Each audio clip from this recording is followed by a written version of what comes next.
आता उन्हाळा आता संपायची वेळ आली आणि कैऱ्या असूनही पन्हं केलं नाही. चला तर मग आज बघूयात पन्ह्याची रेसिपी. ह्या 3 कैऱ्या मी वापरणार आहे आणि हे मी पील करून घेणार आहे, कारण बॉईल केल्यानंतर त्याचं साल पुन्हा काढणं हे आणखीन वेगळं टेन्शन असतं. त्यापेक्षा ते पहिलेच पील करून घेऊयात.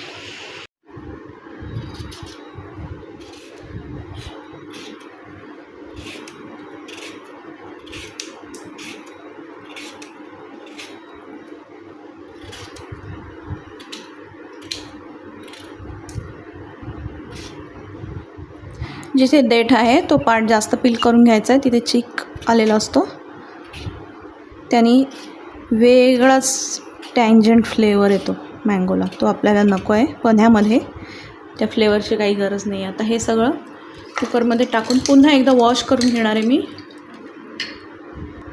कुकरला लावून 3 शिट्ट्या घेऊयात.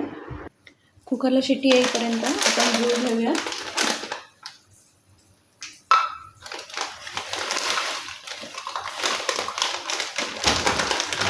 तीन कैऱ्या आहेत. 3 कैऱ्यांना साधारण अर्धी वाटी एवढा हा गूळ आहे. मोठी वाटी असेल तर ही अर्धी वाटी एवढा गूळ आहे. तो क्रश करून घ्यायचा आहे. हवं तर सुरमी कापून घ्या किंवा किसून घेतला तरी चालेल, किंवा ॲज इट इज पाण्यामध्ये विरघळवून घेतला तरी चालेल.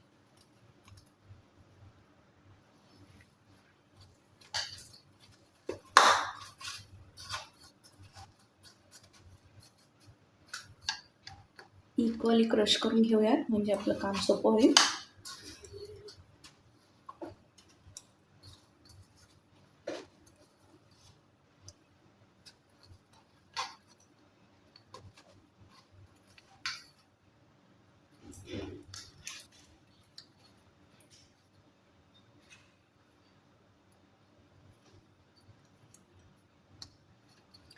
अशा प्रकारे आपण हा गूळ पूर्ण क्रश करून घेतलेला आहे.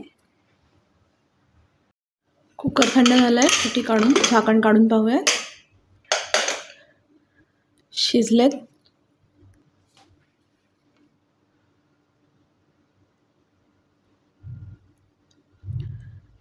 परफेक्टली शिजलेल्या आहेत कैऱ्या आपल्या. आता पील करून घेऊयात.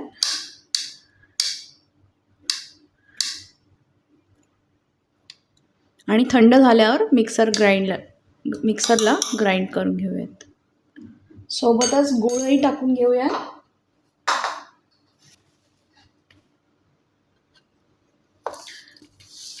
पाणी गरम आहे तर गूळ मेल्ट व्हायला हेल्प होईल.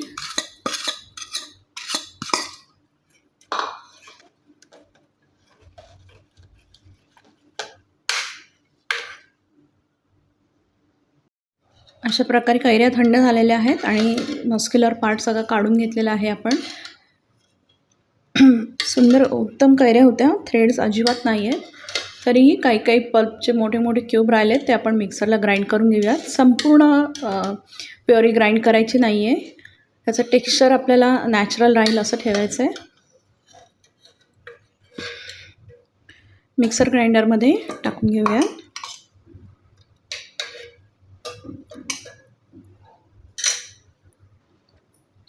आपण थोडं पल्प शिल्लक ठेवलेलं आहे, तर त्याच्यामध्ये आता आपण पिंच ऑफ सॉल्ट टाकून घेऊया. हे आहे काळं मीठ.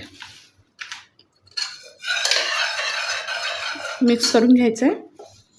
आणि हा जो प्युरी करून घेतलेली आहे आपण मिक्सरला लावून, ती याच्यामध्ये ॲड करायची.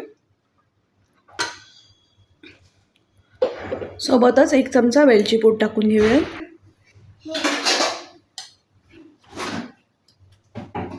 वन टेबलस्पून होईल एवढं वेलची पावडर मिक्स करून घ्यायचे.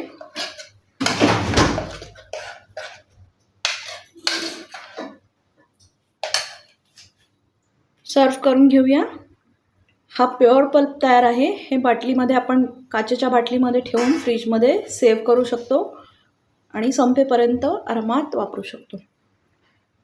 अशा प्रकारे अतिशय टेस्टी डिलिशियस असं आपलं थंडगार पन्हं, कैरीचं पन्हं तयार आहे.